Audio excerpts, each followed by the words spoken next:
Hey guys, welcome back to the channel. It's great to be back. I've been off of this for about 2 days now. Welcome back to the channel. Thank you so much to all of my new subscribers for joining me here. I've seen most of your lovely comments and it's great to have you here.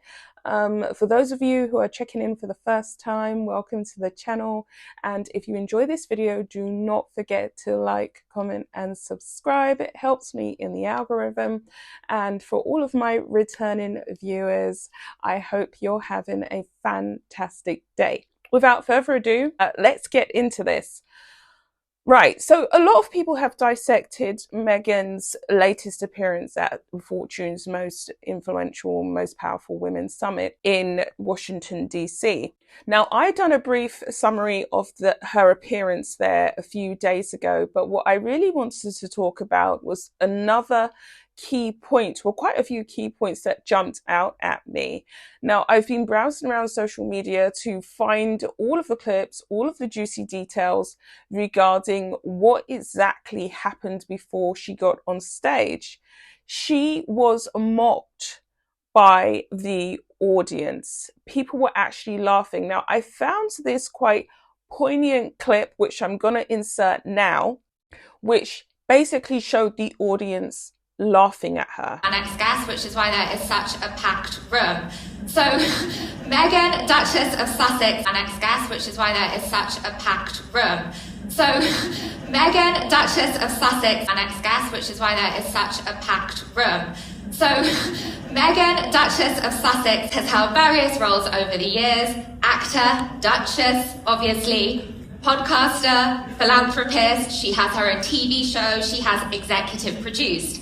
She recently added a new title to her resume, which is why she's here with us today. So she was mocked right before her very introduction, before she got on stage, and she heard that, and that infuriated her. But of course, Meghan, being the lady with the perfect rictus grin, slapped on the smile and she tried to kind of fight her way through it. There's other things that really jumped out at me. There was hardly no one there. There was like 35 people there, and anyone would think that she was about to accept a Nobel Prize when there was only 35 people actually in the audience, and most of them were on their phones. Take a look at this. Babies. So went back to California for a day and then continued on. But I'm thrilled to be here. Thank you. Of course, and always job number one.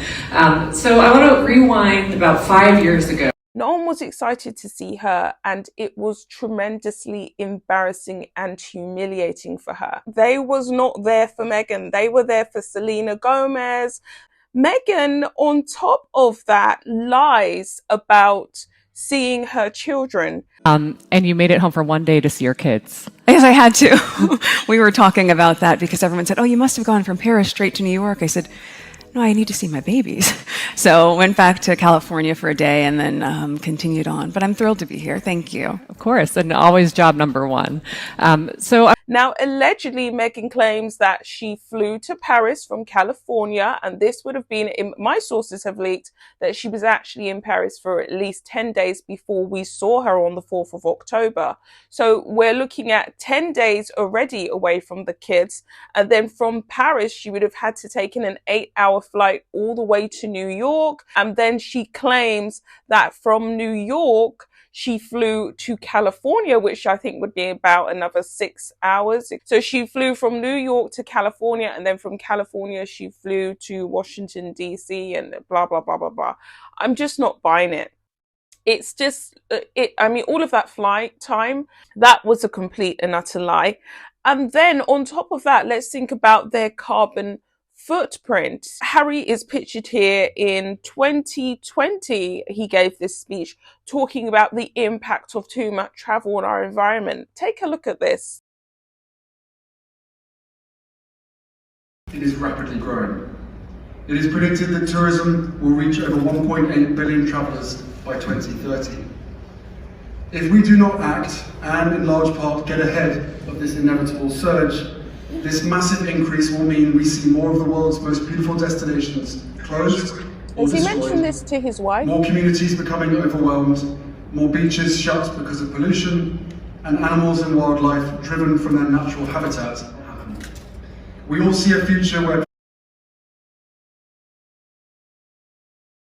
people are able to take holidays and trips that have social, environmental, and economic benefits to communities and destinations built in. We've got Bozo Megan here talking about how she's jetting up the place in a private plane because she ensured that she flashed up that image of her at the front of the private plane with her pilot.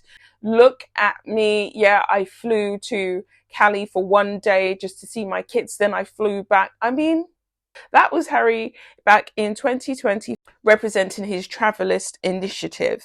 Now, this source actually popped up and it was quite poignant to me because we know that Meghan, even though she said during her latest Bloomberg interview with that Emily Chang lady that she essentially doesn't care about what people reference her as and that she's really cool and she's down to earth, after her major blunder on her own season 1 show with Love Meghan, where she was correcting what Mindy Kaling had called her, which is what she will always be known by. I mean, in her mind, you know, she's transformed and she's taken on a new skin and she's now the Duchess or Meghan Sussex or the Duchess of Sussex. Truly, everyone will always view her as Meghan Markle. This article by The Mirror is titled "Meghan Markle Raises Eyebrows by Flaunting Her Royal Title After Making Another Dig." So she had a bag which she captioned on her Instagram stories with DS on it.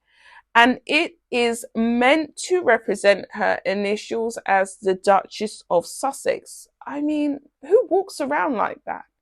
There's something quite tacky and, what's the word for it? Social climber-esque about having your Duchess of Sussex title emblazoned on your travel suitcase so that everywhere you go, everyone, I guess, notices or sees that the Duchess of Sussex is coming through. She flashes this really childish smile.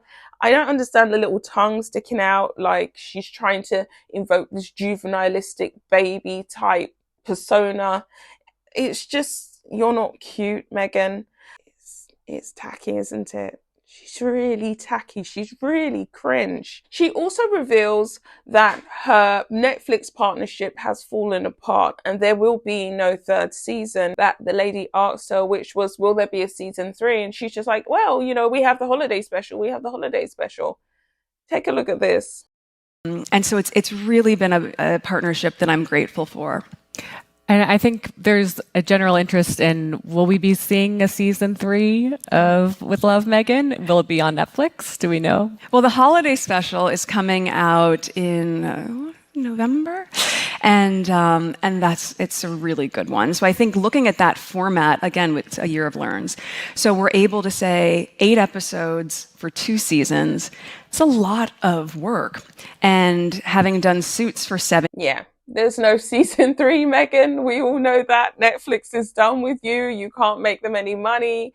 You're not successful. No one clicked for season 2, so there obviously is no season 3. She has the holiday special, and I do believe that this is kind of her last port saloon with Netflix. They're like, well, if you can't get it together for the holiday special, then, you know, at the end of the day, this is it. You know, we're not going to start chucking more money at you to flog a dead horse. People just are not interested.